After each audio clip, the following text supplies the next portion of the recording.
Yari na naman si Libayan sa atin ngayon. Ay, alam mo Libayan, ano? Alam mo Libayan, kotang-kota ka talaga sa katangahan. Kotang-kota ka. Buti nga na balikan natin eh. Ngayon nakikita na natin yung pagkakamali kasi alam nyo noon, hindi naman sa hindi natin nakikita yung pagkakamali ni Libayan noon. Nakikita natin kaso wala nga lang comparison. Ngayon kasi napatunayan natin na tama tayo eh. So may karapatan na tayo ngayon, boljakin si Libayan. Kasi alam na natin na tama tayo. Noon kasi wala pa, hindi pa nagaganap yung debate. Kaya nga napakalaking bagay yung ginanap na debate. Kaya ako nagpapasalamat ako buong puso. Buong puso. Nagpapasalamat ako kay Fiscal EJ. Kasi naibangon ko yung puri ko dun eh. Naibangon ko. Mas mahalaga yung kaysa sa channel. Kaya dito ngayon, ipakikita ko sa inyo yung mga pinagkakalat ni Libayan, katangahan from the past. Ibabalik natin, Libayan, yung katangahan mo, isasampal ko sa pagmumukha mo, yung kabobohan mo, Libayan. Isasampal ko talaga sa pagmumukha mo. Ngayon, kasi noon kasi, naghahari ka noon eh. Sa mundo ng kayabangan, naghahari ka kasama yung mga zombie mo. Na parang kami dito sa Ampalayagang, parang maling-mali kami dito, parang pinapahamak namin yung mga kabataan, parang ganun yung pag-iisip nila eh. Pero ngayon, ipakikita ko sa inyo ngayon, si Libayan ang nagpapahamak ng mga kabataan. Bakit ko sinasabi na si Libayan ang nagpapahamak ng mga kabataan? Pakinggan niyo to. Balikan lang natin yung itong munting ginawa kong shorts para mabilis, no? Para makita ni Libayan kung gaano siya katanga. Pakinggan natin ito bago tayo pumalaot doon sa topic natin.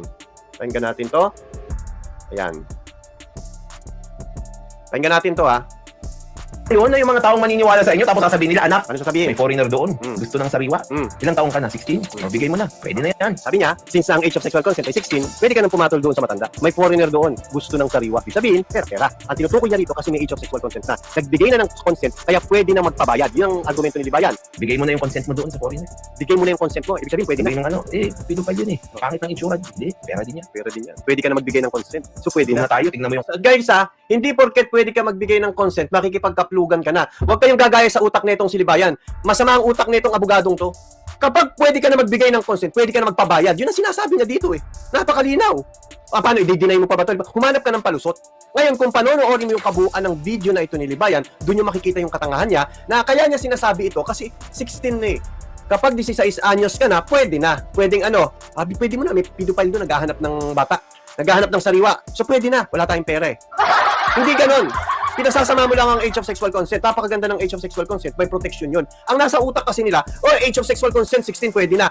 Pati yung mga vlogger ni Libayan, bakit ganun ang pag-iisip ni Libayan, ng mga vlogger ni Libayan? Dahil dito, sa kabobohan ng abogadong ito na itatawid niya sa kanyang mga vlogger at na itatawid niya ito sa kanyang mga subscriber. Kaya kung ikaw ay subscriber ni Libayan at may anak ka, minor, at naniniwala ka dito sa bugok na abogado na ito, mag-isip-isip ka, zombie ka na, ipinapahamak mo ang pamilya mo. Yun lang yun. Ipinapahamak mo ang mga anak mong minor de edad. Ay, hindi lang minor de edad, pati yung mga babae, kahit sabihin na natin nasa edad na, pinapahamak mo rin. Kasi ayon kay Libayan, 18, pwede na. At kapag tumanggi ka, maarte ka. Punta na tayo sa topic natin. Introduction pa lang yon. Mabilisan lang to guys. Ito. Ang title ng pag-uusapan natin ngayon, Grooming sa Pinas at ang Age of Sexual Consent. Binibigyan ng maling pakahulugan. Yun nga, Fiscal. Tapos, ang gagawin niya, bibigyan niya ng maling pakahulugan, tapos ikakapit sa atin. Tayo pa ngayon lumalabas na masama. Kasi magaling na magsalita ito. Bunganga lang ang magaling rito kay Libayan, pero utak sablay. Tandaan nyo mga kabatas, pakinggan nyo ito. Ang magaling lang sa puon nyo, bunganga. Pero walang utak. Sablay ang utak nito. Papakita ko sa inyo ngayon ang utak ni Libayan. Kaya ano magagawa ng mga kabatas? Iyak na lang kayo sa Gedli. Iyak na lang kayo dyan. Pakinggan natin itong katangahan content ni Libayan. Pakinggan natin. Sino nakakakilala dito kay Alexa Reinhard? Ito yung tungkol kay Iskaela. Kilala nyo ito? Na kung sino yung lalaking tinutukoy niya. Pakinggan natin tapos pag-usapan natin. Kahihiyan talaga yung taong yan. Of course, kung ako, tatay ko ito, kahihiya ko itong bobo na ito. Uy, sumeliyak, tambay, tinawag na bobo yung abogado. Pakinggan nyo muna ito. Sit back and relax, sabay iyak sa Gedli. Pakinggan natin ha. Itong sinasabi nila na age of sexual consent. Sabi. Yan, magandang araw mga kabatas natin at welcome sa isang May sounds ba? May sounds? natin medyo pahapiwan lang natin ngayon. Itong sinasabi nila na age of sexual consent. Kasi nga, mga kabatas natin, tulad ng lagi kong sinasabi, if you really believe in your heart na yung age of sexual consent ay 16 at pinaglalaban mo yan, no? Well, bakit ganito yung nangyayari? Ayan. Kung ang pinaglalaban daw natin ay age of sexual consent, pinaniniwalaan natin at pinaglalaban natin, bakit ganito ang nangyayari? Guys, sino itong babaeng ito? Pag may nakakakilala, comment lang kayo at sabihin nyo sa akin kung sino yung lalaki na tinutukoy niya, no? So may papakita ko sa inyo mga kapatid natin na video Video ito ay galing kay Alexa Reinhardt. Well, hindi ko makita yung pero siya yan mga kapatid natin Siya yan. Okay? So, pag titignan nyo kasi meron siyang post dito. At yung post niya mga kapatid natin is about grooming. Sabi niya mga kapatid natin, may video got reported sa TikTok. Ayoko na sana i-bring up yung topic since 2022 pa. Then yung realization ko after having a conversation with Ate Escaela gave me confidence to voice this out. Nagkaroon ng issue si Escaela eh. Tapos ngayon ito, yung nangyari kay Escaela, yun na nagbigay ng lakas loob dito sa babaeng ito para ikwento yung nangyari sa kanya. Tuloy. Puro emosyon ang pinapagana, yung mga hugot at galit kay SRT, kaya siya ganyan mag-content. Hindi, bobo talaga ito. Bobo talaga yan. 16 years old lang ako that time and he's asking me things like that. Plus, he asked me to have a day with him at Tagaytay. Ayan. Meron nag-invite sa kanya. Ang sabi niya rito, 16 lang daw siya that time. And asked me have a day with him at Tagaytay. So, ito, yung lalaking tinutukoy niya rito, matured ito, Kasi 16 lang siya that time, eh. So, ito, nagpupunta na sa Tagaytay yung lalaki na yun, gumigimik-gimik. So, in-invite siya, Tuloy. So mga kapatid natin, 16 years old, anong sasabihin ng mga yung mga Chakno, ayun, si Chakno. Medyo may edad na ilan taon na ba si Chakno? Medyo may edad na yun, Mukha lang, joke lang. Tama, si Chakno, tuloy. Mga nagsasabi na ang age of sexual consent ay 16. Magagalit kayo dito, di ba? Magagalit kayo dito kay Alexa, sasabihin nyo. Magagalit daw tayo kay Alexa. Bakit? Kasi 16 na siya. Tingnan niyo, pakinggan niyo paano mag-isip itong bugok na ito, Pakinggan niyo. Ulitin natin. Ay 16. Magagalit kayo dito, di ba? Magagalit kayo dito kay Alexa, sasabihin nyo ang arte mo. Ay nasa tamang edad ka naman para makipagtalik na. Ayan. Ang sabi dito, magagalit tayo kasi naniniwala tayo ng age of sexual consent eh. Bakit tayo magagalit? Kasi inaya na siya makipag-sex eh. Itong babaeng to. Tapos ayaw nung babae.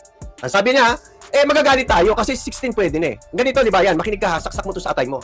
May anak ka, halimbawa lang, may anak kang babae. Tapos yung anak mong babae, 18. Kasi sabi niya 18 pwede na eh, di ba? Ngayon, inaya ni, sino ba gusto dyan? May nag-aya doon sa anak mong babae na mag-sex sila. Ngayon, tumanggi yung anak mong babae. Anong sasabihin mo? Di ba paniniwala mo 18 pwede na? Anong sasabihin mo? Ang sasabihin mo, ang arte-arte mo. Kasi 18, pwede ka na. Balikan natin to. Age of sexual consent ay 16. Magagalit kayo dito, di ba? Magagalit kayo dito kay Alexa, sasabihin nyo ang arte mo. Yung 18, pag may nag-aya ng sex, magagalit kayo. Kapag tumanggi. Kasi, sasabihin mo, ang arte-arte mo, 18 pwede ka na. Tignan mo, gaano katanga yung argumento mo, di ba yan? Kaya sabi ko sa'yo, akla, di ba ito pinagyayabang mo na paglalaruan ako nito? O tignan natin kung mapaglalaruan ako nitong puon mo. Ganyan kabobo itong silibayan. Nakita mo, liwaliwanag? Ba magagalit kami kasi 16 pwede na eh. O di palagay na natin for the sake of arguments, magagalit nga kami kasi 16 pwede na nga eh. Ano bang edad ang sinasabi mo na pwede na makipag-sex? Di ba 18? Ngayon kapag may nag-aya ng sex doon sa 18 years old, hindi rin pwedeng tumanggi kasi magagalit ka. Tama ba di ba yan? Ganyan ka kabobo. O tuloy. Ay nasa tamang edad ka naman para makipagtalik na. 18 ka eh. Nasa tamang edad ka naman para makipagtalik ka. So bakit ka tumanggi? Di ba? Bakit hindi nyo sabihin yun? Ba't hindi mo rin sabihin yun sa mga tumatanggi na makipag-sex na 18 anyos? Tuloy. And why will it sound absurd? Because it is absurd. Hindi absurd yun. Kasi absurd din yung 18 tatanggi sa sex eh. Absurd din. Same argument, diba yan? I-apply ko sa'yo. Di lumitaw na naman ang kabobohan mo. O di salamat sa channel ko na wala. Na-expose na naman ang kabobohan mo, Libayan. Na-expose na naman ang katangahan mo. Yan ang nagpapatunay si Libayan, hindi marunong sa batas. Sige, kunin yung abogado. Kunin nyo. Gusto nyo maoblo? Kunin nyo. Tuloy. Right? Then why don't you correct this person? Itama mo siya. Sabihin, correct pa natin yung babaeng yan. Itama natin yung babaeng yan. Sasabihin natin sa kanya, huwag kang tumanggi. Huwag kang tumanggi kasi 16 ka na eh. Tuloy. Sabihin mo na, Neneng, pwede ka na makipagtalik. Wala nang problema dyan. May pagtali ka na, huwag ka nang tumanggi. Bobo talaga itong abogadong to, no? Kahit na 18, 19, 20, kahit 65 years old, pwedeng tumanggi, bobo. At kapag tumanggi ang 65 years old, hindi ibig sabihin nun, maarte yung babae, yung matanda. Hindi. Saksak mo yan sa atay mo, di ba yan? Ganyan ka kabobo. Tandaan mo, di ba yan? 2.0 to. Tama yung sabi ito. Kasi sabi ko lang, kahit 60 pa yan, kung ayaw ng babae, mali pa din. Tingnan mo, Piskal, ito ang lumaban sa'yo. Naku, kung alam ko na ganito kabobo to, hindi na kita ilalaban sana eh. Si Alfredo Palita lang pala katapat na ito eh. Sabi dito ni Just W, nag-uumapaw sa kabubuhan. Ay, ano pala, nag-uumapaw sa emosyon si Libayan, kaya di nakakapag-isip ng maigi. Pag nagpapag-grandstand lang siya dyan, yung kabubuhan niya, gina-grandstand niya sa mga zombie. Tuloy. 16 na siya eh. Di ba ang age of sexual consent 16? Hmm. Oh, magbigay lang siya ng consent, okay na, di ba? Oh, Sabi niya, 16 ka na eh. Magbigay ka na ng consent, pwede na eh. Bobo ka na naman. Isang dakit kang bobo, Libayan. Tapos ito yung pinaniniwalaan nyo, napaka-bobo. Pinapahamak ang mga kabataan, pinapahamak ang mga menor de edad. Ito ang pinaniniwalaan nyo si Libayan, maghunos dili kayo. Ha? Maghunos dili kayo. plus, he asked me to have a day with him in Tagaytay. I thought it will be at Sky Ranch since uso yun before. Then nagulat ako nung nagsabi siya na we're going to have sex sa Tagaytay. After that, Ito, sabi dito, pakinggan mo to Libayan ha, yung mag-asawa nga, pwede kasuhan ng wife ang husband pag ayaw makipag-sex. Oh, hindi, maarte yun, Baby Astrid. Kaya pag tayong dalawa nagkatuluyan, di ka pwedeng tumanggi. Pag sinabi kong tuwad. Susundin natin yung batas ni Libayan. Another batas ni Libayan, Gold Edition. Hindi ka pwedeng tumanggi pag nasa edad ka na. Tuloy. he said, huwag ka mag-alala, ipapagrab namin kita pa uwi. I tried to post him before, pero without name, and alam ko na aware siya kasi he unfollowed me sa lahat ng socials niya. Ngayon, eto. Sabi ni Libayan, 16 daw pwede na. Basta pwede na magbigay ng consent, pwede ka na maging prostitute. Kasi pwede ka na magpokpok eh. Pwede ka na magpabayad eh. Magbigay ka na ng consent. Yun ang argumento ni Libayan. Doon pa lang basag na ang dignidad nito si Libayan. Lalo na ito, kahit hindi ka magpabayad, kung ayaw ng babae, kahit na pwede ka magbigay ng consent, bawal pa rin. Ito, isaksak mo to sa baga mo, Libayan, ano? Ito yung paborito mong si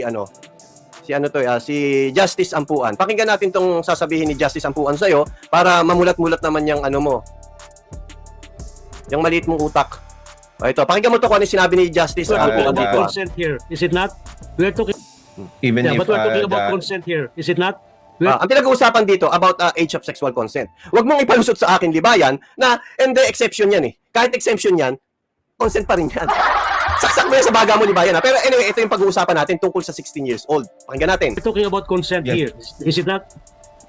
And are you aware of the provision of Republic Act 11648? Aware ka ba sa provision na RA 11648? Sabi ni Justice Ampuan kay Libayan. Anong sabi ni Libayan? Pakinggan. Particularly the section 1, Particular doon sa section 1.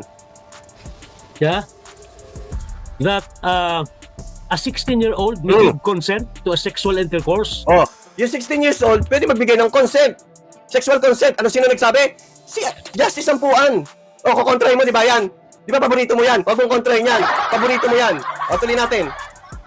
Provided that the partner must not be more than 3 years. Yon. Narinig nyo? Pwede kang magbigay ng consent provided na hindi lalagpas sa 3 taon. So, hindi pala totoo yung sinasabi ni Libayan, pag 16 years old, pwede na. Hindi pa rin pwede kapag lagpas sa 3 years, bobo ka talaga, Libayan. Ang tanga-tanga mo. Ano yung panluloko yung ginagawa mo? Bakit yung sinabing panluloko? Mamaya, papakita ko sa inyo. Pakinggan natin to. Older than him, than her. Mm. I'm the aware of that. victim must- I'm I'm aware of that. Ano sabi niya? Aware pala siya na kapag ang 16 years old, pwedeng magbigay ng consent kapag 3 years gap. Pero kapag lagpas sa 3 years, hindi ka pwede. Kahit sabihin mo magbigay ng consent, di ba? Yun, based lang dito ha. Based dito sa pinag-uusapan dito. So ang sabi ni Libayan, I'm aware of that. Tuloy. aware of that, Your Honor. Yes, Your Honor. But that, It like talks about- my it position, talks Your about- Honor. Yeah, it talks about clearly. It talks about consent clearly, is it not? Oh, it's talk about consent clearly. So yung 16 ba pwedeng magbigay ng consent? Pwede. Clearly. Sabi ni Justice Ampuan, yung paborito mo. Kaya ba hindi ikaw ang nag-interview sa kanya? Ha? Tuloy. Yes, Your Honor. But my position, Yes, Your Your Honor, is Honor. those are exceptions. No exception. Exception. Mm. Yes, Your But Honor. we're talking about a 16 years old. Oh, but we are talking about the 16 years old and also talking about consent. So pwede pala. Ang 16 pwede magbigay ng consent. May exemption. Yes. Ganon din naman ang 18 years old eh. Pwede bang magbigay ng consent ang 18 years old? Pwede. Pwede ba makipag-sex ang 18 years old? Pwede. Pero pwede ba makipag-sex ang 18 years old sa taong may asawa? Bawal yun. May exemption pa rin. Tuloy. 16-year-old. But not under 13. Oh, but not thunder. Hindi matanda. O ngayon, pakinggan ulit natin to. Pakinggan ulit natin to ha. Abig sa Libayan eh. Oh, pakinggan natin. Then why don't you correct this person? Eh, tama mo siya. Sabihin mo na Neneng, pwede ka na makipagtalik. Wala nang problema dyan. O, meron pa rin. Dapat may 3 years rule. Ang sabi mo, alam mo. Bakit dito hindi mo binabanggit? Panloloko ba yung ginagawa mo, Libayan? Kasi dito, lumalabas sa sinasabi mo, kahit kay Mang Kanor na pinapasok sa motel yung mga minor na tulad nito, na okay sa'yo. Na ayon sa'yo, pwede sa'yo. Di ba? Kaya ngayon, ang paniniwala mo dito, Neneng, pwede ka na makipag-sex dun sa matanda. Kasi 16 ka na. Pero bakit yung sinabi mo dito kay Justice Ampuan, na aware ka naman pala? Yes, Your Honor, is those are exceptions. Clearly, is it not? Yes, Your Your Honor, but my position, Your Honor, is those are exceptions. Exception. Naniniwala siya. Clearly, it talks about Aware of that, Your Honor. I'm aware of that. Her. And I'm the aware of that. victim was- I'm aware of that, Your Honor. Yes, Your Honor, but that It like talks about- my it position, talks Your about- Honor. Yeah, it talks about clearly. It talks about consent clearly, is it not?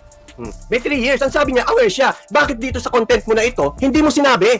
Hindi mo itinuro na pwedeng makipagtalik lang yung 16 years old sa 3 years. Ang taas sa kanya. Ba't hindi mo itinuro? Ano yung panluloko mo, Libayan? Para maging sikat ka lang dyan sa channel mo? Ha? Hindi mo kami maloloko dito. Pwede mong maloko si Bantot. Pwede mong maloko si Teacher Mark. Pwede mong maloko yung mga kabatas. Pero ang palaya, hindi. Ano? Libayan, kaya pa. 2.0 to. Ang ganda, di ba? Nababalikan natin yung mga kabobohan ni Libayan. Bakit natin ngayon nasasabi na direkta, mata sa mata? Pwede nating sabihin kay Libayan na mali ka. Bakit? Kasi tapos na yung debate. Nagsalita na yung mga justice. Dito, makikita ninyo, yung mga unang content ni Libayan patungkol sa age of sexual consent ay panluloko lang. Pagmamanipula sa mga walang utak na mga kabatas na ang i-comment dyan, asan ang YouTube mo? Hindi nila may pagtanggol, payag sila na molestyahin yung anak nila ng matatanda. Mapagbigyan lang nila si Libayan. Ganyan ka-zombie ang mga followers ni Libayan. Isinasakripisyo ang kanilang mga anak sa paniniwala kay Libayan. Parang si Bantot, handang isakripisyo ang buhay ng kanyang anak, alang-alang kapalit ng buhay ng kanyang namatay na asawa. Salaulang ama, tulad ng mga ama rin na naniniwala dito kay Libayan na pwedeng dalhin yung mga minor nilang anak sa motel nang hindi ka mag-anak ng matatanda. Ganyan kayo kasalaula, mga kabatas. Magsama-sama kayong mga tae, magkumpulan kayo at tawagin ninyo ang sarili ninyo ng mga kabatas natin. Okay na?